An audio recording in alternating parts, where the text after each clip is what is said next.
Hey everyone, and welcome to the Cathy Reisenwitz Show. We're going to have the amazing Angela Keaton on from Antiwar.com a little bit later. But while we're waiting for her to show up, I just want to kind of run through the news a little bit. Apparently, Alabama has finally struck down its anti-sodomy law. This is a law that made it illegal for people who are not married to engage in oral or anal sex. And what's fascinating about this is that it was pretty clearly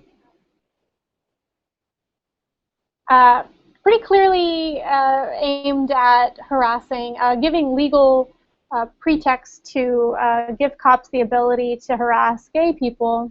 And that's exactly what they did in 2010, which is what brought it up to the Supreme Court.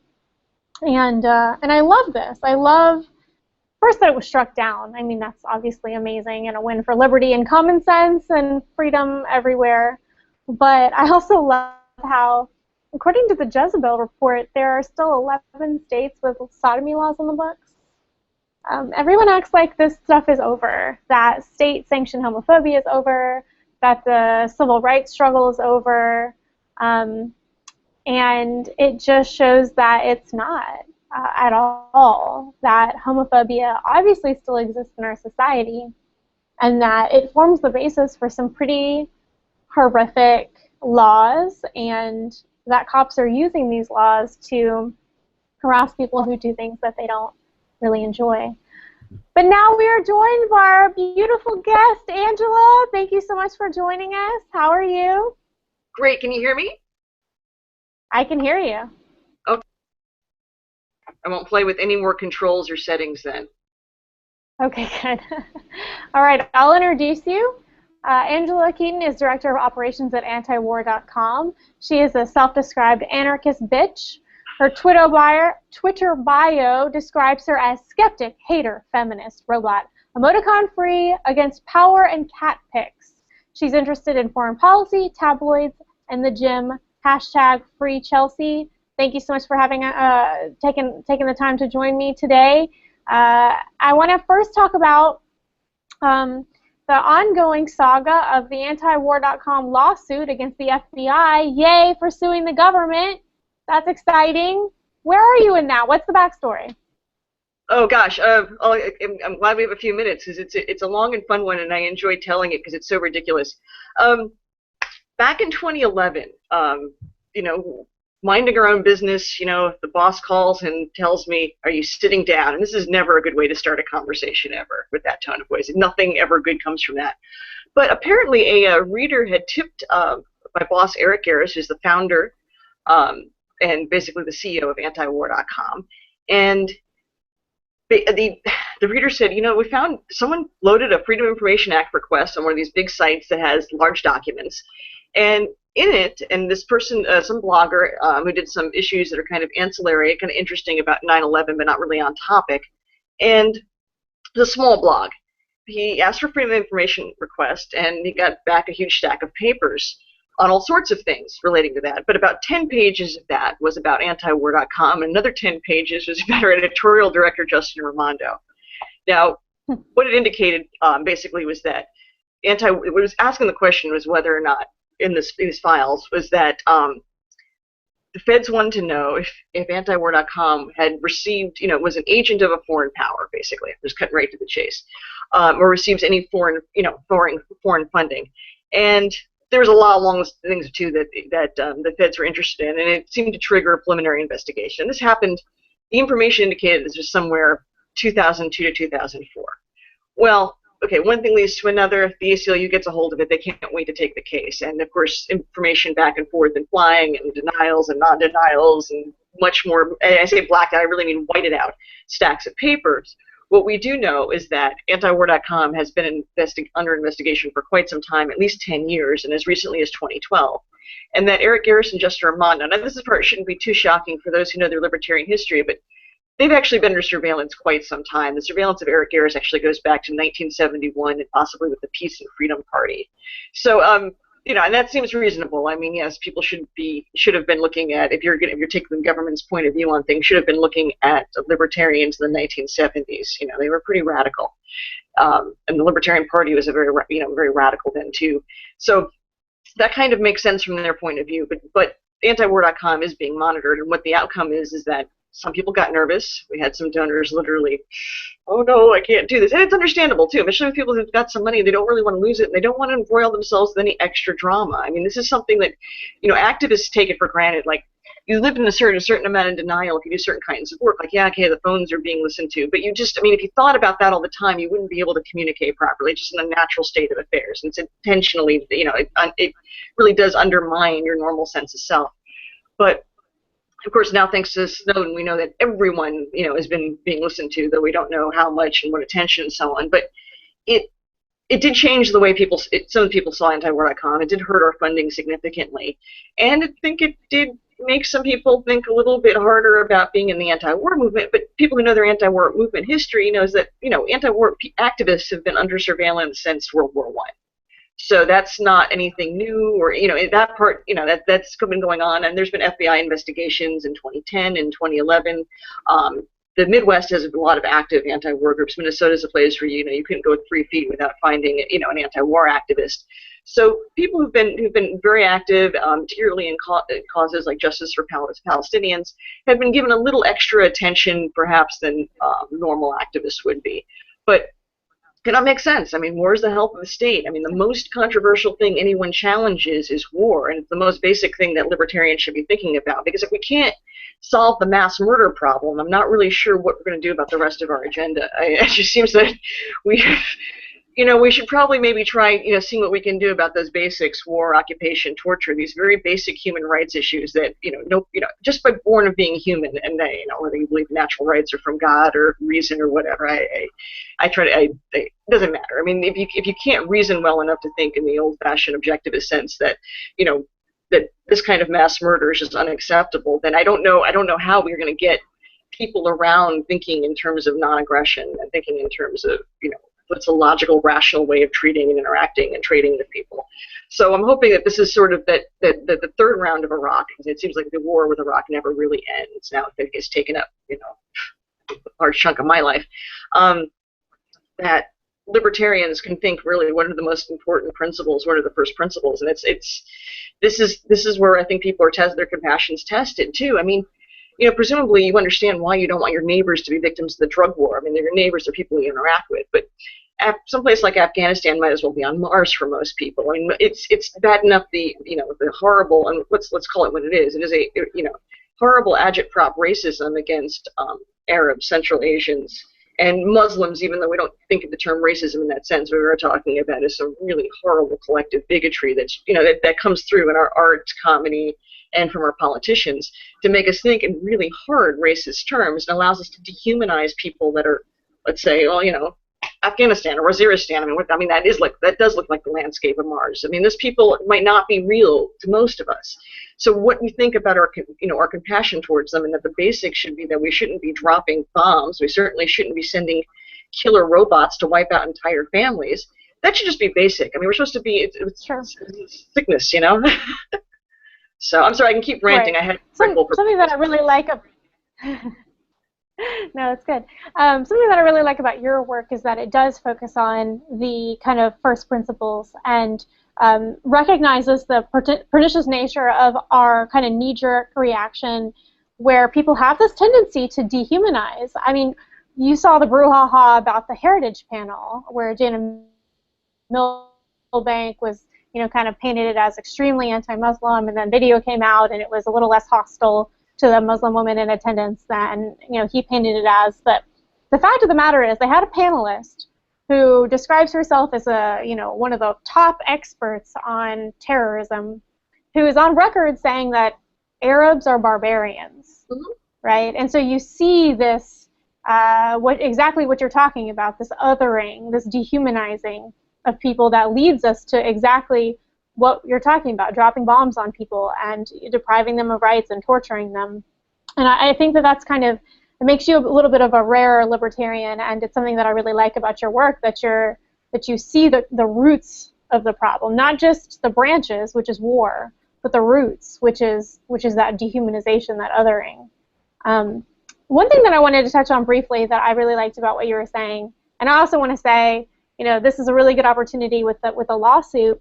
Antiwar.com has lost a lot of funders that are put off by that whole situation, but I really want to see you guys pick up a lot of funders who are very interested in that situation, who want to support any kind of lawsuit against the government, because it's a very chilling effect. It does chill the anti-war movement, which is so essential for libertarianism and for human flourishing and for freedom, to know that they're under surveillance. And you've seen it in the members, in the donors that you've lost, and I'm sure you've seen it in the partners that don't want to work with you, knowing that you're under surveillance. And so we need a new crop who's excited about the opportunity to fight the surveillance state.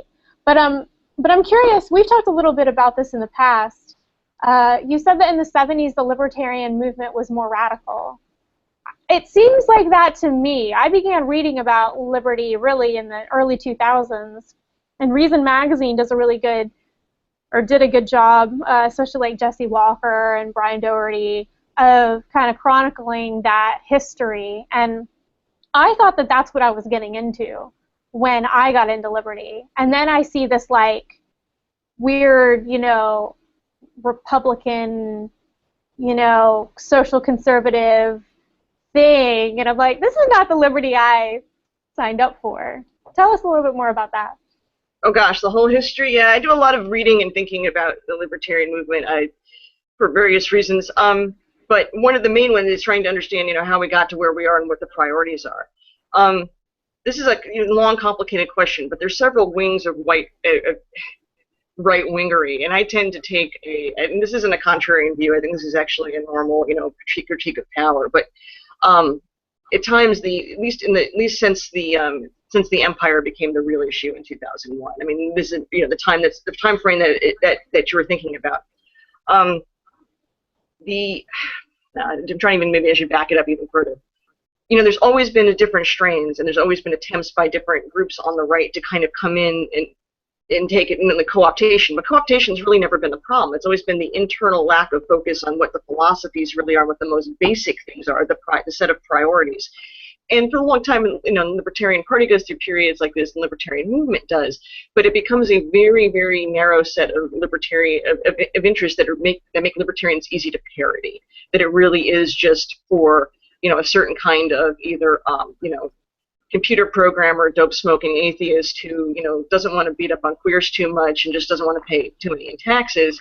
You get that sort of stereotype, and that's one kind of right-wing type, but certainly one that isn't malignant. But you get a lot of, having a large group of libertarians in D.C., there's an overlap between, let's say, with the corporate right and the libertarian movement that I've always found disturbing. And this isn't any insult to our friends who are part of the Koch world or the D.C. world, but that's a very conservative form of libertarianism that tends to take the most, when I say moderate, the least offensive approaches, the ones that are going to cause the least amount of ruffling, which, I guess is fine if you're trying to appeal only to elites, but it really isn't a very radical approach, and it tends to, and this is going to be controversial, I'm sure upset everybody, but there's never been an anti-racist movement in the libertarian movement. There's been anti-Rothbard and anti-Rockwell things, but there's never been an anti-racist movement. And one of the problems with having libertarians in the Beltway is that you get people who are very, very willing to basically support genocide, and this gets back to the war issue. I mean, you can't say, it's not very real to me that someone can say, really, I get what's wrong with the drug war, and I understand what's wrong with racism, and then condemn entire civilizations to endless onslaught of bombs and chemicals and disruption and occupation and basically literally kidnapping people and putting them into the worst, darkest dungeons that the U.S. owns that are well documented. There's nothing here conspiratorial. It's all right there. Read the New York Times. That to me is just, it's outrageous and disgraceful. And it's also, I think, and I really want to thank Sheldon Richman for kind of beating this over my head. But when I was a little kid, South Africa was an issue, having an apartheid state. And if you don't think, one of the most basic libertarian issues is state hierarchy, state racism. That's what apartheid is. That's exactly what that is. It's horrible.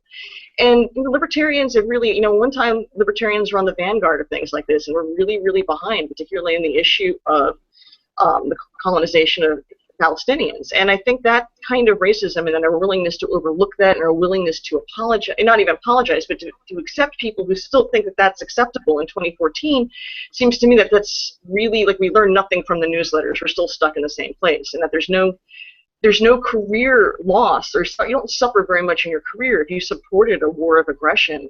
I mean, there are people that it's shocking to me that, wow, you're accepted in polite society. I mean, you know, when you're talking about wars, you're talking about killing civilians, you're talking about killing children. I don't know under what, I mean, in any other context, would talking about killing children would be that cavalier about it? I mean, it's really morally reprehensible. I mean, libertarianism isn't just about low taxes or the ability to pick which kind of light bulbs you want to use. It's the right not to be killed by, you know, the people with the monopoly of force. That's a basic human right. And then besides, on a very rational level, I don't know anyone in Iraq. I think I've met exactly 2 Iraqis, 3 in my entire life. What kind of war would I be having with them? I mean, it just, the whole thing should strike one as ludicrous, and it's just such a deviation. I mean, that libertarianism really needs to kind of think hard about its collaborations with various people on the right, especially the corporate right, and you know, that to me is a really, it's getting people to think about it differently.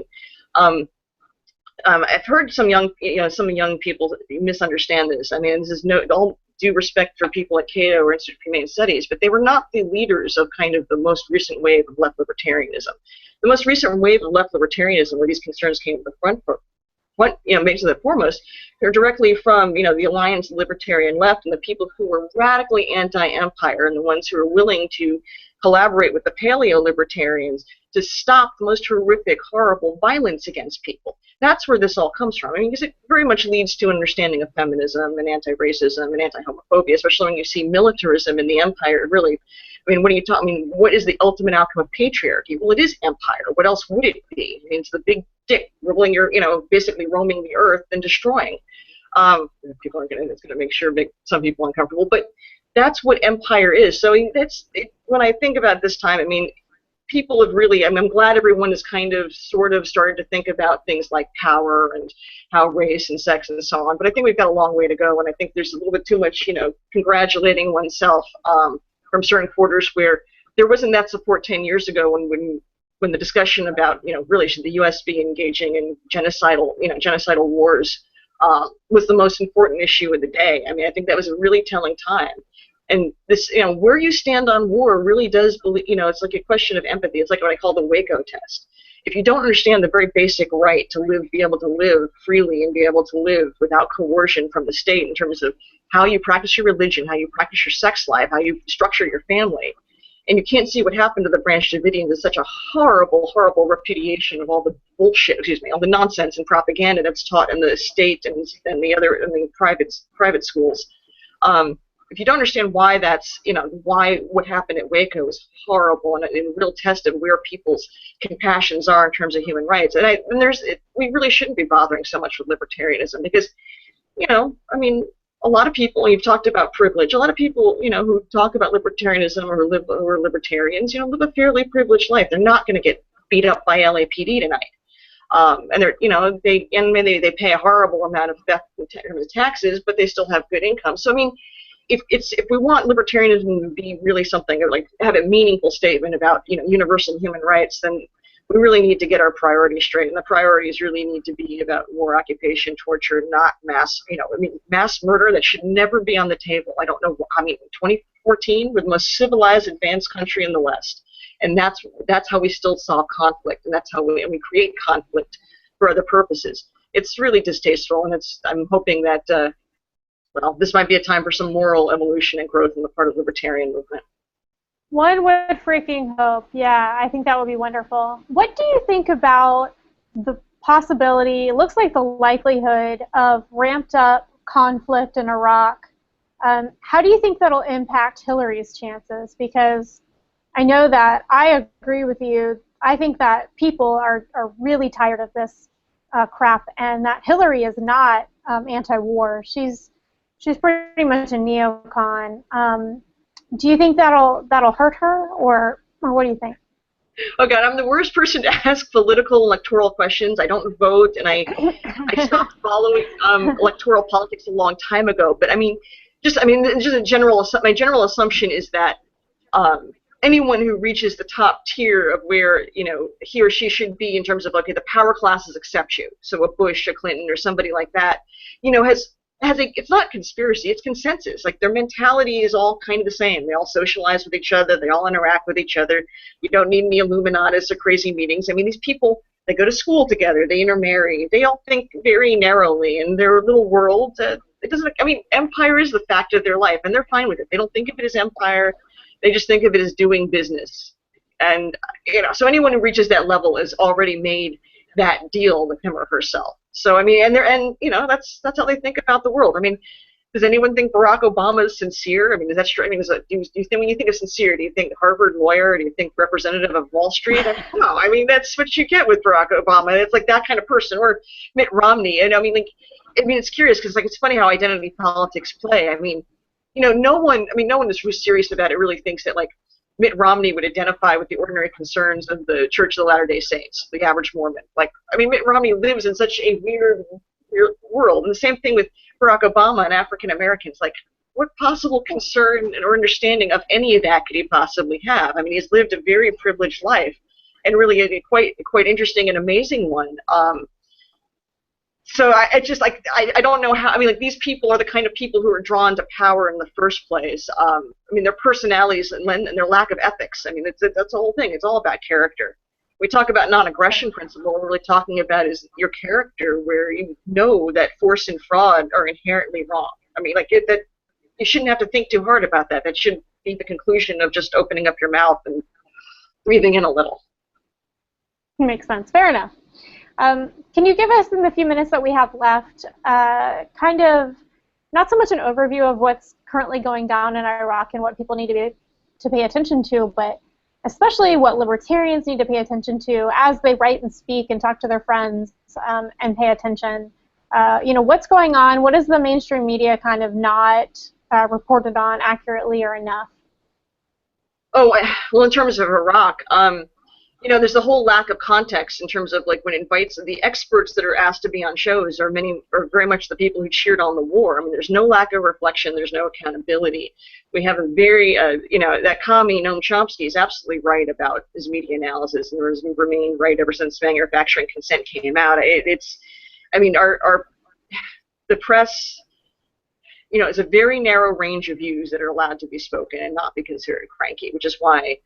And this is kind of the magic of someone like Ron Paul, who knows how to speak to people where they're at. And this is why when you speak to people about war, think about where he or she's coming from, not so much where you're coming from. I mean, if you're talking to people, and this is really important when you talk to conservatives and talking to Christians about war, you need to understand. I mean, and this is something that Christianity in America probably should really have a reckoning with, is how incompatible militarism is with the most basic, religious traditions.